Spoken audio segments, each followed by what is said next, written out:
it's me, Renee. I'm back. So, this is my March wrap up, which is in a way small because I'm just doing a wrap up of the March where the part of March where I didn't do readathons and so did readathons for lots of March. This seems like a lot, seems like a lot, seems like a little, but it's actually part of like a bigger. Actually did read more than this month. But this is just the books that I did not read for readathon. Uh, oops. So if you're interested to see what else I read this month, I'll link the other wrap-ups in the doobly-doo. So, except the readathons, I read 4 books. No, let's say 4 books. I actually read. I started and finished these books. I started some books earlier, like during readathons, but they weren't really part of readathons. Tried to do them. I suppose they were slightly part because I started them at the same time in readathons, but didn't finish them. But yeah, and in addition to these ones, I did a few audiobooks, which I'll link in doobly-doo. And yeah, let's get to these then. So, Dead is a State of Mind. I finished this last Friday, Saturday.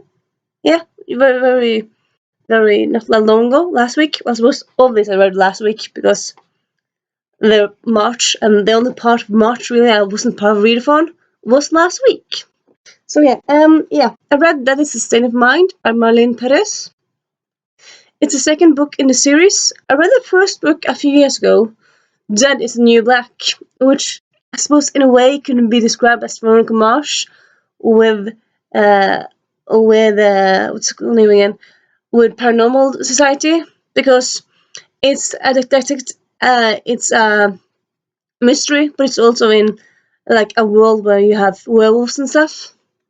And yeah, it's very fast read, short book.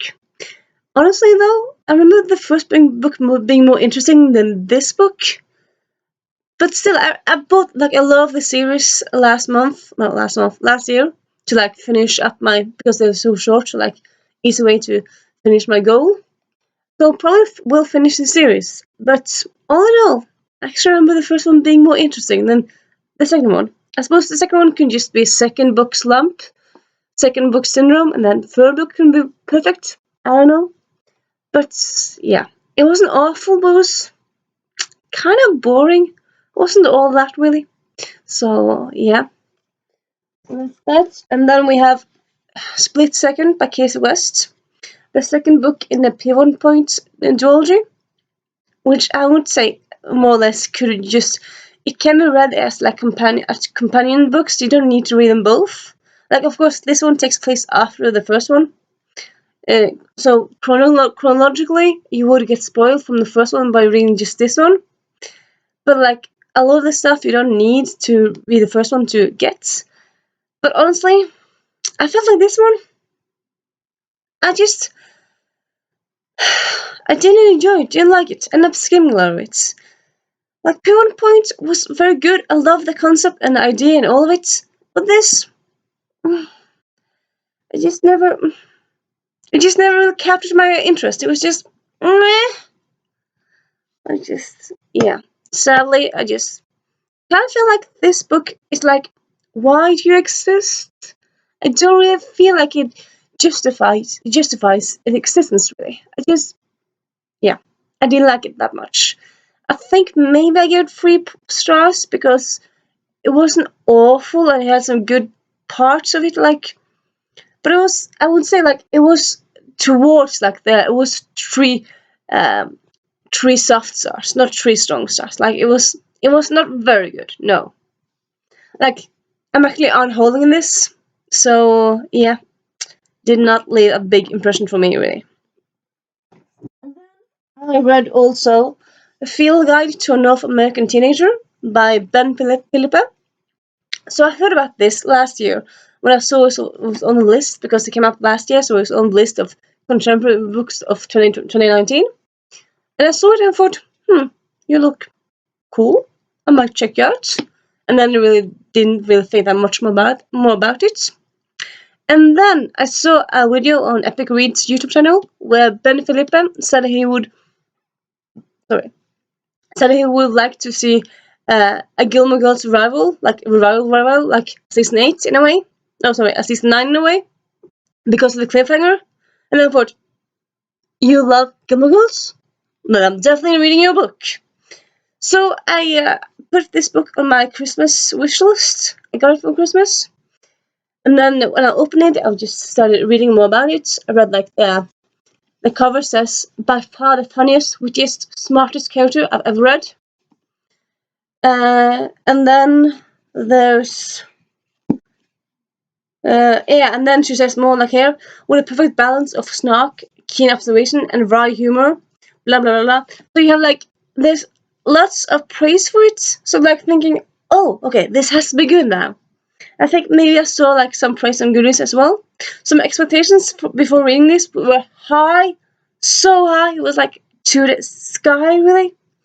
And then I picked it up, and I suppose the first few chapters I enjoyed, but then I was like, well, I suppose I never stopped enjoying it in a way. Like I was never like I skimmed it slightly, but I didn't like skim it. Like I read like all the chapters, but kind of lost interest by like halfway. Like the protagonist didn't really appeal to me like that much. I would say for my taste, he was too cynical and he was too like in his own head and arrogant in a way. And also, there's not really that much plot in this book. Yes, it's contemporary, so you can like you expect plots in contemporaries. Well, yeah, expect plots in every book, even though you're not saving the kingdom or saving the universe. There should still be a plot, like trying to get a boyfriend, trying to get a girlfriend, trying to get friends, or trying to survive maths. Something. There should be some kind of conflict that you have to like persevere and and achieve a goal you have to reach forward. And this one, I didn't really feel like it had like a plot really. It was just stuff happening. Yeah, there was some conflict ish, but I don't know. Just kind of felt anticlimactic in a way. And yeah, though I got it for Christmas, so probably might not unhaul it because it's bad to unhaul presents. But I won't reread it. No. I don't really have fond memories of this one. No. It was fun because like it wasn't awful because like some aspect like the aspect of a Canadian in the US, it's kind of fun to have a Canadian protagonist. And then he was Canadian Haitian, and that was fun as well also. But like mostly I didn't really care all that much. Can't say I do. So yeah, those three not really great reading experience. But then, though happily, Dangerous Alliance by Jenneke Cohen, I actually loved. It's just a great book. I've actually been planning on reading this since December last year, and then just kind of procrastinating with it. And yeah, you see, like I have the hardcover. I actually pre-ordered the hardcover. It came out in December. So this is like the first edition. I ended up reading like the first maybe 7 pages in this book and liking it. But still, I was like, I want to read it, but I don't want to read it. And then I end up saying like, oh, it's an audiobook on my app. So I end up listening to it on audiobook, like all of it, more or less, like except the first 2 pages, but like actually started over again when I listened to an audiobook. And yeah, this book, it's just so good, so good. I'm not sure, like, I wouldn't really say that. Sorry, I just have to heard someone saying something. I wouldn't really say that you have to listen to the audiobook. Like some books, some books I would actually say like you have to use an audiobook to enjoy properly because audiobooks is much better than like the story. The story gets so much bonus and so much satisfaction from listening to it. Like it adds so much. This one I wouldn't say like you have to read it in an audiobook because I think like the story in itself was very good, so you don't need to read an audiobook. But the audiobook experience was very good. The narrator I had was doing it very, very good. And I really enjoyed it. And yeah, this one, it has mystery, it has romance, it has perseverance. I suppose anyway, I really liked the romance actually in this one because there was romance in it, and it was like a trope. I suppose I should say it, but like maybe not because of spoiler. But I'm just gonna say it. It was a trope of like the best friend from your past become best friend becoming lovers, like childhood friends becoming lovers. Like at the end, for a long time they didn't like get together. And but yeah, like, I really liked how they did the romance. Like it wasn't full on and too much. It was just very done in a very nice way, really. Like I would say, like more in a way, it was like the mystery of it, like was more at the top of the book, really. And also, it's dual point of view, so that's kind of fun. And yeah, and it's actually a debut book. And I would actually say like it's just very good debut book. Definitely check it out if you like historical books, if you like some romance, if you like Jane Austen, if you like mystery, check it out. Definitely check it out. It's so good, so good. In addition to those, I'm actually also finished the last two stories in Ghost of the Shadow Market collection from Cassandra Clare and Peeps. There's a lot of people who are writing that story, short story collection. I started that in December and then kind of didn't finish it before this month, and not finished it. And yeah, I really like some of those. I really liked some of them. For like, but yeah, all in all, I really enjoyed that one. And then I also did actually end up doing a reread of Heather Welsh. No, sorry, Size 12, Not Fat by Meg Abbott, which is the first one in her adult mystery series. It's a really fun series. It's like it's one of those not. It's the protagonist is she tries to solve the mystery, but it's just she's not a cop. She's not a detective. So it's like a private person solving stuff.